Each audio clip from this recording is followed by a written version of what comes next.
Doctor Sanjay Kumar Sinha, Siddharth teacher training college, court area Jahanabad, lecturer के पद पर, असिस्टेंट लेक्चरर के पद पर या प्रोफेसर के पद पर मैं कार्यरत हूँ। और आप लोग रीडिंग ऑफ कॉम्प्रिहेंशन के बारे में बताने जा रहा हूँ। रीडिंग ऑफ कॉम्प्रिहेंशन का हिंदी में होता है पठन की व्यापकता या बोध। लिख देते हेडिंग में,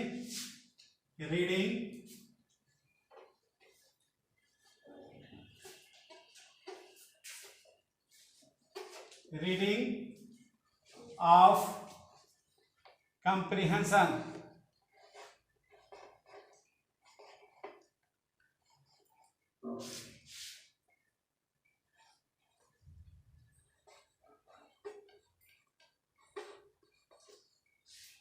पठन की व्यापकता।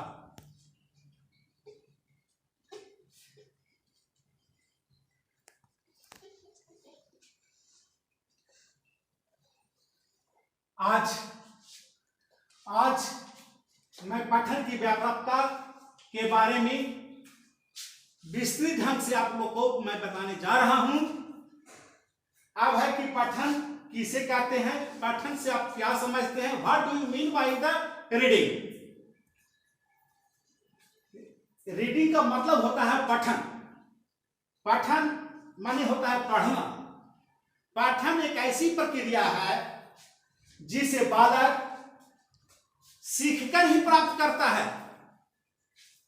क्रमबद्ध एवं विधि पूर्वक बालक को पढ़ने का अभ्यास देना ही पठन कौशल कहते हैं।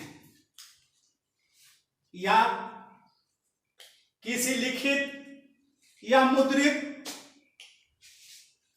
पाठ्य वस्तु या चित्र को देखकर उसके भाव या आशय को समझना करना ही पठन कहलाता है। बच्चों, जब पठन की ये सब परिभाषा शिक्षकों के द्वारा जो बताई गई है, जो मूल रूप से इसको मस्तिष्क में याद रखेंगे। अब है कि पठन इस प्रकार शिक्षा के क्षेत्र में पठन सीखने का एक महत्वपूर्ण कौशल है। इससे छात्रों को लिखित विचारों एवं तथ्यों को समझने में सरलता होती है। इसलिए सरलता होती है कि जो हम पढ़े हुए पठन किए हैं उसी को यादगारी करने के लिए मैं पठन करके मैं आसानी से शिक्षक के सामने मैं रखता हूं।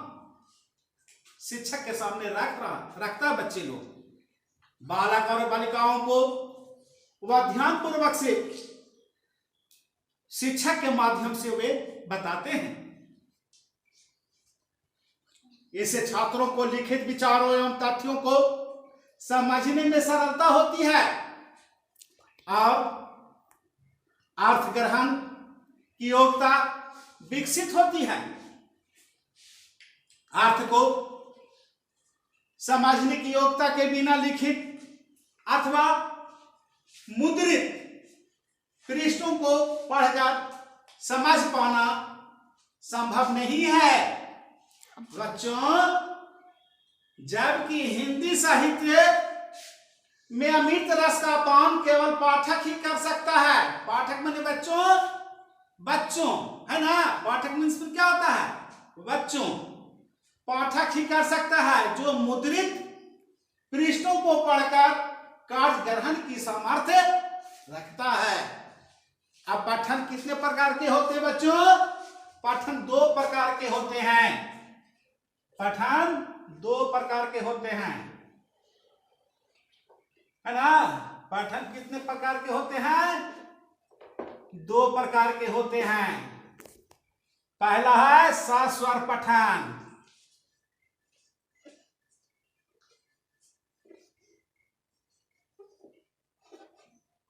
सस्वर पठन या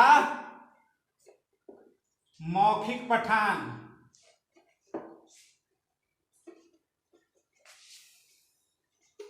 मौखिक पठन इसको अंग्रेजी में कहते हैं, एक्टिव रीडिंग। एक्टिव रीडिंग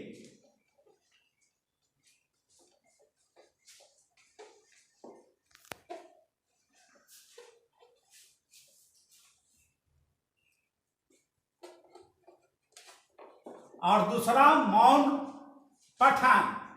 दूसरा हो गया मौन पठन।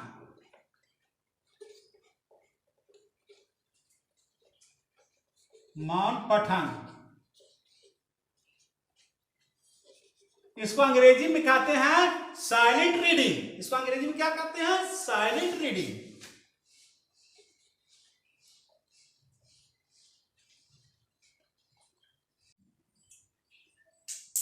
अब है सस्वर पठन या मौखिक पठन। इसको अंग्रेजी में कहते हैं एक्टिव रीडिंग। अब what do you mean by the active reading? सस्वर पठन या मौखिक पठन से आप क्या समझते हैं? मौखिक पठन जब लिखित भाषा में व्यक्त भावों एवं विचारों को समझने के लिए ध्यान पूर्वक उच्चारण करके पढ़ते हैं, वह मौखिक पठन कहते हैं या सस्वर पठन कहते हैं। सस्वर पठन में अपने पाठ्य पुस्तक को खोलकर बोल बोल करके पढ़ते हैं, उसे सस्वर पठन भी कहते हैं। बच्चों, जब सस्वर पठन में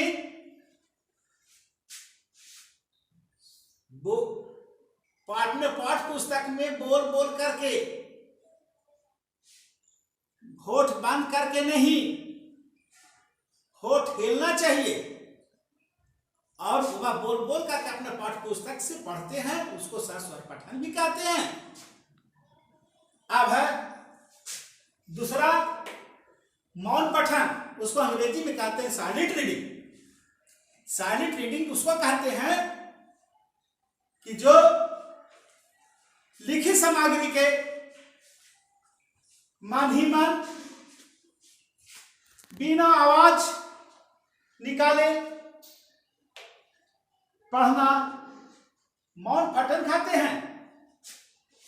मौन पठन में होठ बिल्कुल बंद रहता है, वे अपने मस्तिष्क से पढ़ता है। मस्तिष्क से पढ़ने से होता है कि ज्यादा यादगारी रहता है और वे मौन पठन के रूप में अध्ययन करना ही चाहिए। उच्च शिक्षा में ये 5 बरस से लेकर के 3 बरस से लेकर के 8 वर्ष आयु वाले बच्चों को सस्वर पठन करना चाहिए। जिस तरह से 8th 9th के विद्यार्थी हो जाएंगे, उच्च शिक्षा तक प्राप्त करेंगे, तो वे मौन रूप से ही शिक्षा ग्रहण करेंगे। ये नहीं कि बोल बोल करके पढ़ेंगे तो वे सस्वर पठन से लाभ नहीं मिल सकेगा, वे मौन पठन के रूप नहीं कर सकेंगे। अब है कि मौन पठन किसे कहते हैं? What do you mean by the silent reading? मौन पठन से आप क्या समझते हैं? लिखित सामग्री के मन ही मन बिना आवाज निकाले पढ़ना मौन पठन कहते हैं। मौन पठन में होठ बिल्कुल बंद होते हैं। जाट महोदय का कहना है कि जब छात्र पैरों से चलना सीख जाते हैं तो घुटनों के बल खिसकना छोड़ देता है, जबकि छात्र इसी प्रकार भाषा के क्षेत्र में जब मौन पठन की कुशलता प्राप्त कर लेता है तो सस्वर पठन की अधिक प्रयोग करना छोड़ देता है और मौन पठन की कुशलता प्राप्त कर लेता है तो सस्वर पठन की अधिक प्रयोग करना छोड़ देता है और मौन पठन में निपुणता का आना व्यक्ति के विचारों की प्रौढ़ता का द्योतक होते हैं और साथ ही साथ भाषाई दक्षता अधिकार का सूचक है। बच्चों, अब हम चलेंगे पठन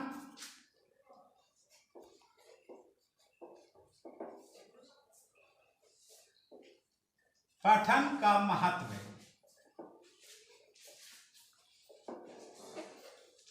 पठन का महत्व, इंपॉर्टेंस।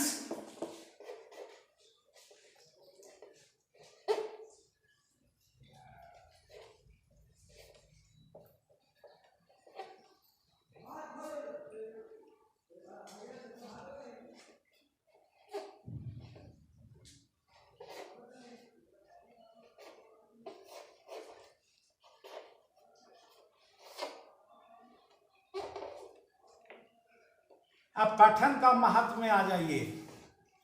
पठन का महत्व में कि पठन भी एक कला है जिसके उच्च नीच, निर्धन, धनवान सभी की आवश्यकता पड़ती है, चाहे गरीब हो चाहे अमीर हो। इसी प्रगतिशील विश्व में पढ़ना अत्यंत आवश्यक है। बच्चों, जब तक आप लोग नहीं पढ़िएगा, ध्यान पूर्वक से नहीं पढ़ेंगे, वे सफलता नहीं प्राप्त कर सकते हैं। पठन की योग्यता न रखने से व्यक्ति संसार की सांस्कृतिक मानवता या महानता में अपने अस्तित्व का आनंद नहीं ले सकता। जिस तरह से जैसे कि जीवन चरित्र, इतिहास, काव्य, कहानियां, लेख, उपन्यास, नाटक मनुष्य के लिए जिस उद्देश्य से लिखे जाते हैं तो उनका पूर्णतः आनंद और लाभ स्वयं पढ़कर ही उठाया जा सकता है। ये नहीं कि बिना पढ़े हुए, बिना लिखे हुए आप ये सब कहानी को कर सकते हैं, ये असंभव बात है। उनका पूर्ण रूप से आनंद और लाभ स्वयं पढ़कर ही उठाया जा सकता है, परंतु साधारण पढ़ने और वाचन की थोड़ा सा अंतर है बाबू, एवं थोड़ा सा अंतर है। वाचन में साधारण रूप से पढ़ने की अपेक्षा शुद्धता, स्पष्टता अधिक होती है। कभी कभी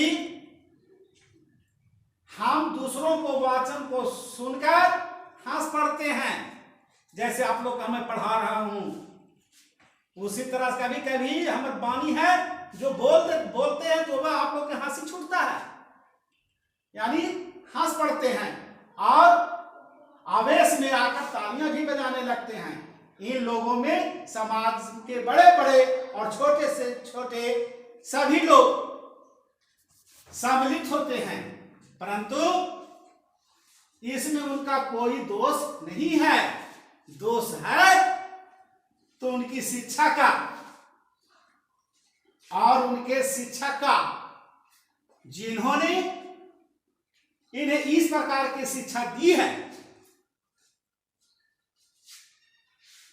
और